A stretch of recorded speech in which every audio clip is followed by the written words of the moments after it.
Assalamualaikum warahmatullahi wabarakatuh. Perkenalkan, kami dari kelompok 5 kelas F PKT dengan nama kelompok yaitu Samber Bedek. Di sini kami akan belajar terkait dengan proyek alat WES dengan singkatan dari WES Automatic System with Technology IoT and Environment. Dan di mana terdapat anggota pertama dari saya Muhammad Aksalidam dengan NIM D400200143. Saya Nur Iksan Ramadhani dengan NIM D400220146. Saya Aziz Alfiansyah dengan NIM D400220122. Saya Fahri Ardianto dengan NIM D400220126. Latar belakang dari alat WES ini yaitu permasalahan sampah masih menjadi isu yang serius di masyarakat ataupun di lingkungan kampus akibat kurangnya kesadaran mahasiswa dalam memilah sampah dan kurangnya fasilitas pemilah yang efektif. Kondisi ini menyebabkan penumpukan sampah organik, anorganik logam yang tercampur sehingga menyebabkan sulitnya pengolahan dan proses daur ulang secara lebih lanjut, dan tidak adanya fasilitas pemantauan tempat sampah menyebabkan penumpukan sampah. Oleh sebab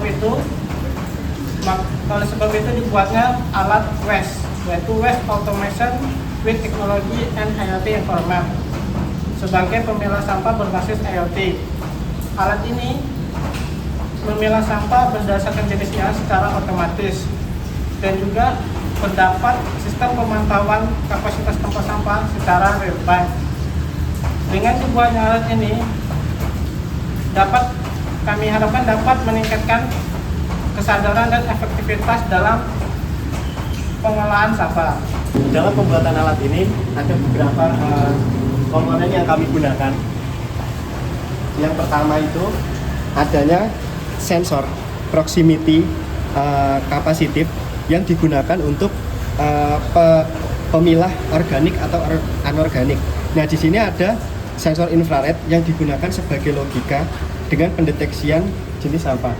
Kemudian yang kedua, di sini ada sensor induktif dan sensor infrared yang berfungsi sama untuk infrarednya, namun induktif ini digunakan untuk pendeteksian logam maupun non logam.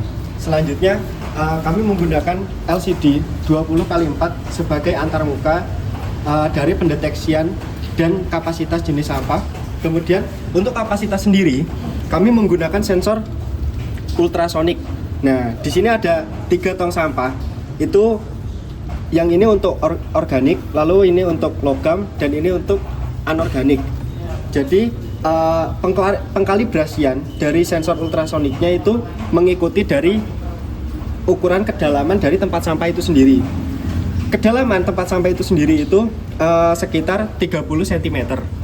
Kemudian untuk desainnya sendiri, ini kami menggunakan triplek, dan untuk pintunya kami menggunakan akrilik. Itu tujuannya agar user atau pengguna itu dapat mengetahui dari bagaimana sistem atau mekanisme sampahnya itu bekerja.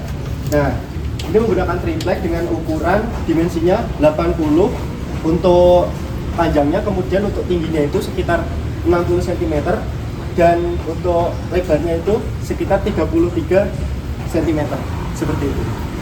Untuk sistem ini kami menggunakan power supply 12 volt yang yang digunakan untuk menyuplai dari sensor proximity dan sensor infrared. Lalu untuk seperti LCD dan ultrasonic, motor servo, itu kami menggunakan tegangan 5 volt. Nah, jadi dari 12 volt kami step down menjadi 5 volt seperti itu. Baik, di sini kita akan mendemonstrasikan alat yang kita buat.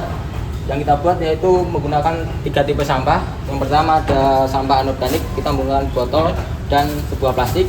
Kemudian sampah yang kedua itu sampah organik, kita menggunakan sisa dedaunan. Dan sampah yang ketiga yaitu sampah logam, kita menggunakan logam minuman. Untuk demonstrasi yang pertama kita akan menggunakan sampah organik, akan masuk ke pemilah pertama dan akan masuk ke sebuah tong sampah tipe organik. Kemudian untuk sampah yang kedua kita menggunakan sampah plastik, akan masuk ke pemilah 1 dan akan dimasukkan ke pemilah 2. Dari pemilah 2 akan masuk ke sampah anorganik ketiga.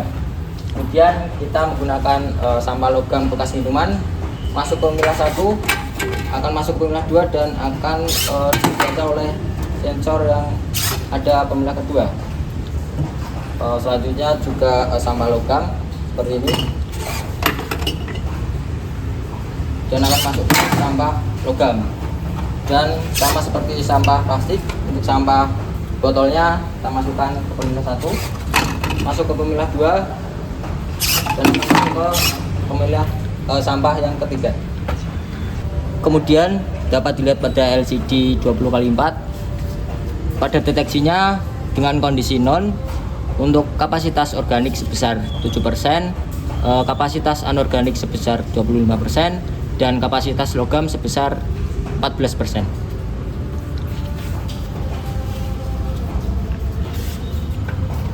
Kemudian pada bagian IoT-nya di sini kami gunakan ESP32 seri 3, di mana ESP tersebut kita hubungkan pada bot Telegram dan juga dihubungkan baik dari Wi-Fi-nya, baik dari nama maupun password-nya.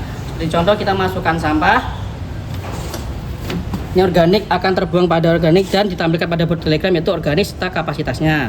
Kemudian ketika tidak ada deteksi, dia akan balik ke kondisi non atau tidak ada deteksi dan hanya menampilkan kapasitas tempat sampahnya. Kita coba lagi pada sampah logam.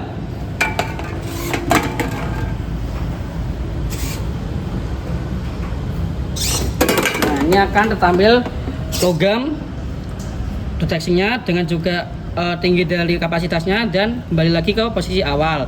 Dan kita coba lagi pada bagian sampah anorganik yaitu berupa plastik. Kita masuk ke pemilah 2. Di sini masuk pada sampah non organik dan juga kapasitas setiap dari tempat sampahnya baik organik, anorganik dan logam. Baik, sekian dari penjelasan dan juga demonstrasi dari alat kami. Kurang lebihnya mohon maaf. Sekian dan terima kasih. Wassalamualaikum warahmatullahi wabarakatuh.